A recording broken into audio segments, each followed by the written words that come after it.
The 27 European governments are negotiating for the first time Friday a proposal for €750 billion $841 billion to tackle the COVID-19 crisis. However, the new stimulus plan has sparked division among EU countries and it is unclear when they will manage to bridge their differences. It is a necessary step, a Brussels-based European official, who didn't want to be named due to the sensitivity of the talks, told CNBC Thursday about the first negotiation among the leaders. Expectations are that Friday's video call won't lead to an agreement and at least one other summit, most likely through face-to-face meetings, will be needed before new fiscal stimulus is approved. The region is grappling with one of the most severe economic crises in post-war time. The European Commission, the executive arm of the EU, estimated in May a contraction of 7.4% in gross domestic product in 2020. However, the forecasts are dependent on how the health crisis evolves and on whether European economies will manage to reopen fully in the coming months. Our ultimate goal is to reach a deal as soon as possible. There is still quite some way to go towards an agreement, so we will need to work hard in the coming days and weeks, European Council President Charles Michel, who chairs the talks among EU leaders, said in a letter to the 27 capitals this week.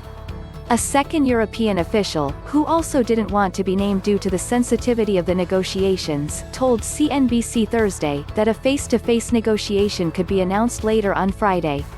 European leaders haven't met in person since February due to the coronavirus crisis, and different technocrats have argued that video meetings are more difficult to negotiate figures and redraft documents. Hence, a face-to-face summit in Brussels would be an important step to greenlight new fiscal stimulus. The 27 countries have differences over how much they should borrow from capital markets, with some nations arguing €750 billion is too much. There's also division over how that money should be distributed and in which form. We want to see the money back at one point, the second official, who works for one of the so-called frugal countries, told CNBC. The frugal nations refer to Austria, the Netherlands, Sweden and Denmark.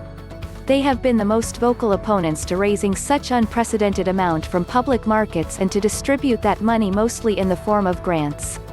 In a joint article published in the Financial Times, the heads of state of the four nations said this week, there is no such thing as new or fresh money. Money spent will also have to be earned and paid back, by taxpayers.